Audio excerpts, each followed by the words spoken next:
Bad NBA teams can beat the good ones in the regular season, but it's rare that the complete underdogs upset the favorite in a long playoff series.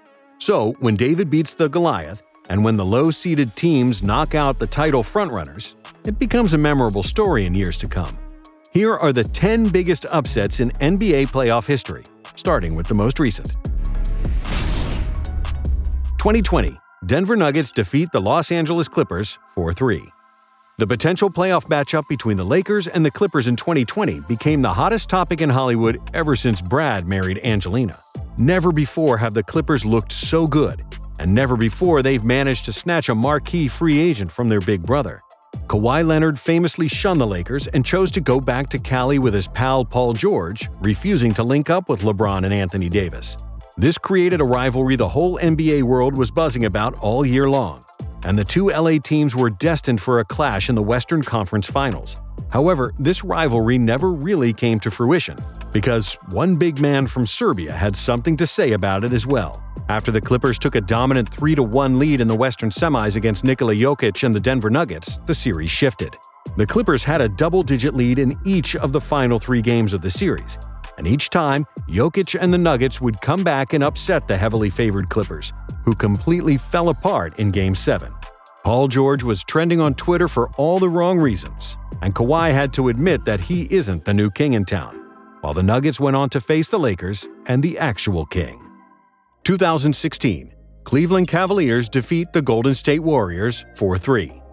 Golden State Warriors won the NBA title in 2015, disproving Charles Barkley's theory that jump shots are like pretty girls and starting the three-point revolution. In 2016, the Warriors proceeded to punch through the league with their pace and space basketball, winning 73 games in the regular season and breaking the Chicago Bulls' 72-win record from 1996. Their dominance continued during the playoffs, where Golden State came just a win away from raising another Larry O'Brien, leading 3-1 against LeBron James and the Cavaliers. But because Draymond Green behaved like a squirrel, going after as many nuts as possible during the playoffs, he rightfully got suspended for Game 5. Kyrie and LeBron used Green's absence to steal Game 5 on the road with spectacular 41-point performances, and then tied the series at home, forcing a Game 7.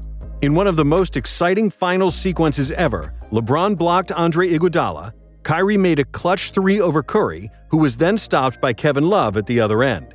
The block, the shot, and the stop brought the Cavaliers their first NBA championship. LeBron fulfilled his promise, and the Warriors became the first team to lose a 3-1 lead in the finals. 2012, Philadelphia 76ers defeat the Chicago Bulls 4-2. The Chicago Bulls teams from the beginning of the last decade are one of the biggest what-if teams in NBA history. They had the youngest MVP ever in Derrick Rose, a Defensive Player of the Year in Joakim Noah, a Swiss Army knife do-it-all swingman in Luol Deng, and other complementary pieces that propelled them to the best record in the league for 2 years in a row. As the number 1 seed, the Bulls played against the gritty but severely under-talented 8th seed in the Philadelphia 76ers. Everything seemed to be going fine for the favorites until the last minute of Game 1.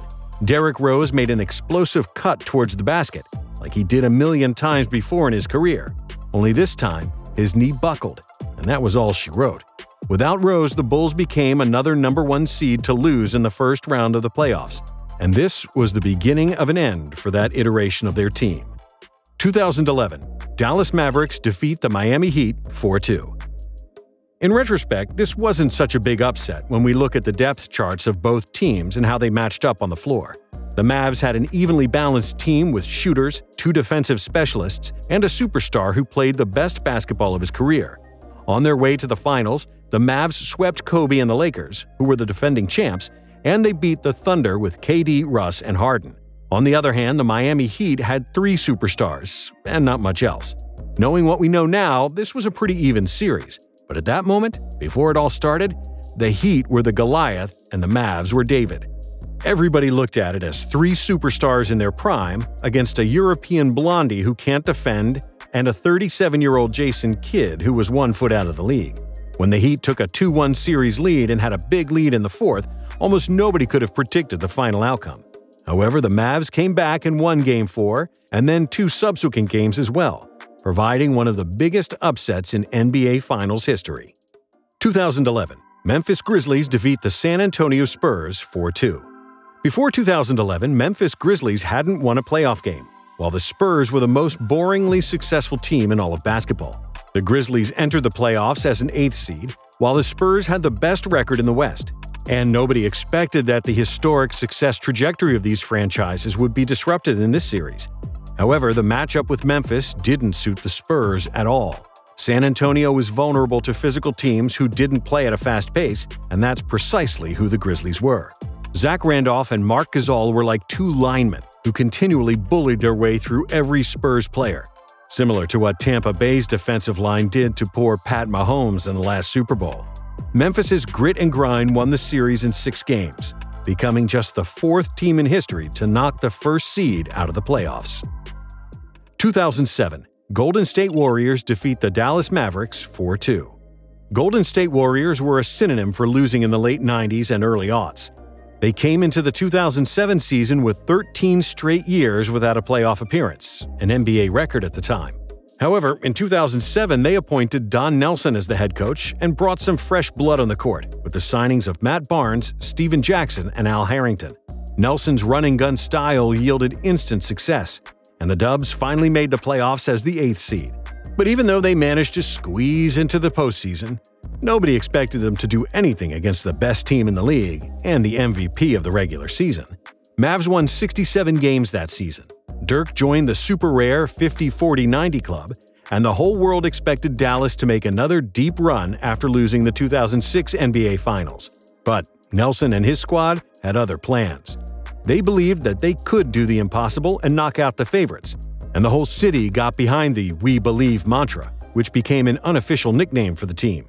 The We Believe Warriors won the series in Game 6 after a spectacular shooting performance by Steven Jackson, who made 7 threes and scored 33 points. By defeating the Mavs, the Warriors became the first 8th seed to upset the 1st seed in the best-of-7 series.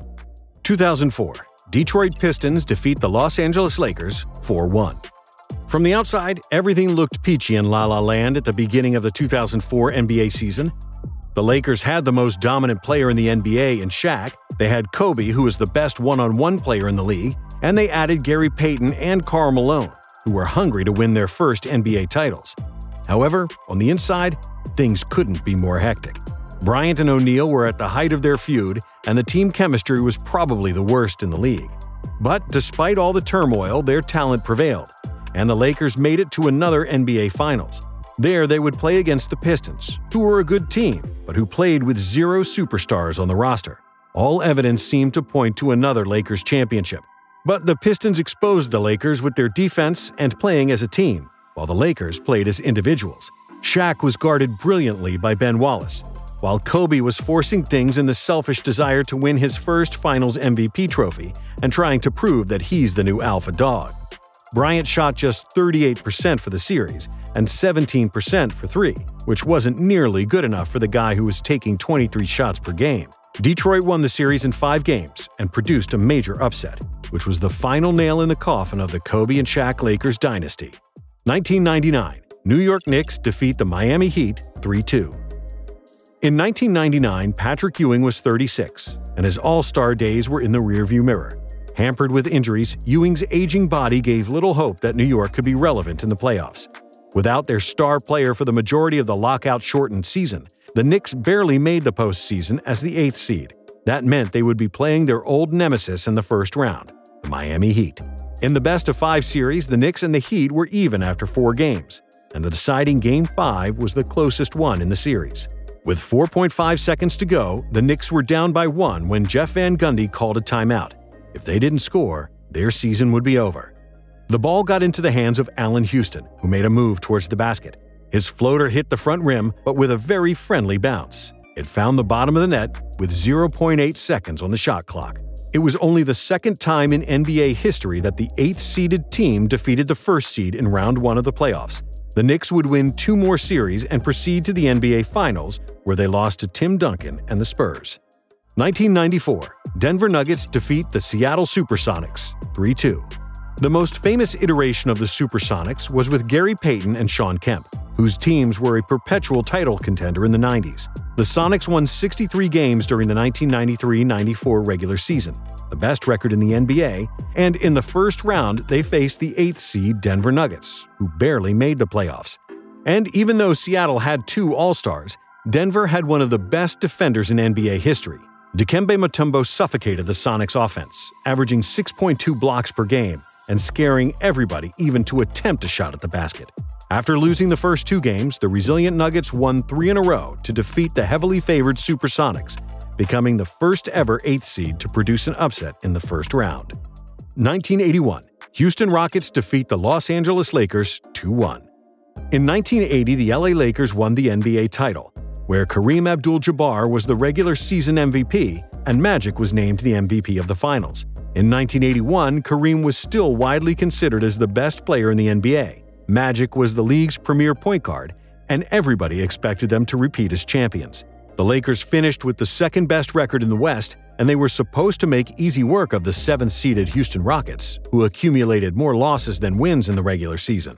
The first round was played in a best-of-3 series, and the Lakers were supremely confident in their victory, even after the Rockets stole Game 1. After they evened the series in Houston, the Lakers surprised the world by dropping another game at home, which meant their season was over. Led by a future Hall of Famer Moses Malone, the Rockets would advance all the way to the NBA Finals, where Larry Bird and the Celtics ultimately stopped their improbable run.